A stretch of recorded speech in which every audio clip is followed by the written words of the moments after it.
Assalamualaikum warahmatullahi wabarakatuh. Pada kesempatan kali ini, saya akan menyampaikan materi tentang physiokratism, dan materi ini adalah salah satu materi yang terdapat pada matkul Sejarah Pemikiran Ekonomi. Sebelum kita masuk ke dalam materi yang lebih lanjut lagi, izinkan saya untuk memperkenalkan diri. Saya Adelia Salsabella, NIM akhir 010. Baik, dari tema physiokratism, saya sudah membuat paper yang berjudul tentang analisis kemakmuran suatu negara yang berlandaskan kekuasaan hukum alam atau aliran physiokratism. Physiokratism adalah teori yang berasal dari Yunani yang terdiri dari dua kata, yaitu fisik dan kratos. Fisik berarti alam atau ilmu alam, dan kratos adalah kekuatan atau kekuasaan. Aliran ini lahir pada pertengahan abad ke-18 di Prancis yang dibawakan oleh beberapa tokoh yaitu Francois Quesnay, Mathieu de la Ferrière, Le Tourné du Pont de Nemours, Jacques Turcotte, Marquis de Mirabeau, dan Nicolas Flamel.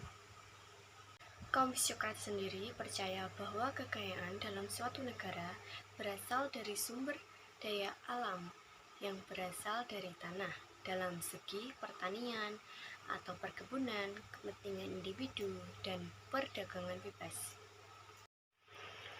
Prinsip-prinsip physiokratism itu ada 5. Yang pertama, orde natural, yang dimaksud adalah pandangan bahwa hukum alam itu dapat mengatur manusia.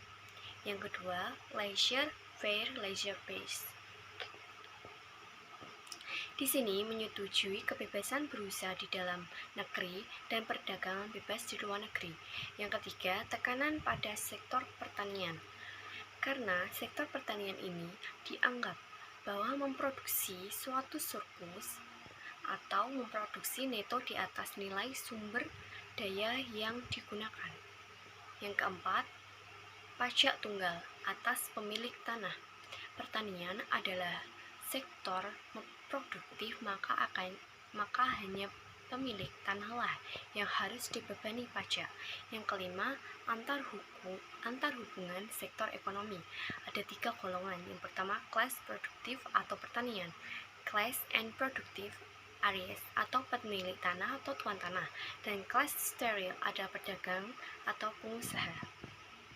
Oke, next. Menurut Francois Quesnay, sektor pertanian mengungkapkan bahwa hanya dalam pertanian terdapat surplus pendapatan atau input yang didefinisikan sebagai pendapatan bersih atau produksi bersih dan menghasilkan barang-barang baru.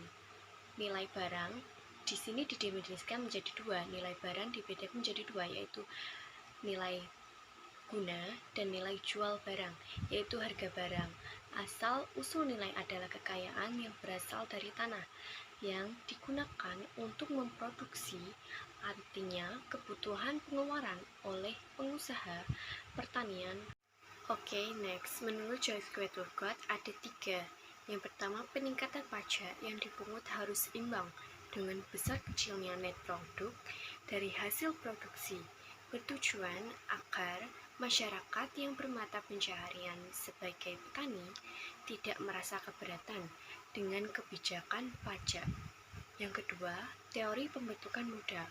Yang ketiga, teori hukum hasil lebih yang makin berkurang.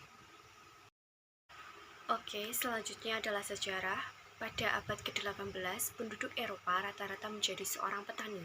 Pada peristiwa Prancis dan pemakmuran Polandia, Lithuania, lebih dari 80% ladang dibudidayakan dan tanaman sering dipanen dengan alat primitif. Namun, kurangnya pendidikan dalam pertanian membuat kesulitan mencapai surplus makanan dan terjadi peristiwa bencana alam yang mengakibatkan penduduk daerah mengalami kelaparan. Oke, selanjutnya alasan mengapa ilmu ekonomi penting ada 3. Yang pertama, ekonomi sangat mementingkan kategori nilai secara fundamental. Yang kedua, perubahan yang terjadi dari waktu ke waktu. Yang ketiga, hasil dari pembedakan kategori ini dalam hal definisi dan penerapan yang akan didasarkan pada perasaan sosial. Baik, kesimpulan dari materi tadi adalah kaum physiokrat mengklaim bahwa pendapatan bersih hanya dapat dicapai di sektor pertanian saja, seolah-olah tanah adalah satu-satunya sumber daya alam yang berada di bumi. Namun, dalam sebuah negara tidak bisa berharap lebih dengan sumber daya alam saja.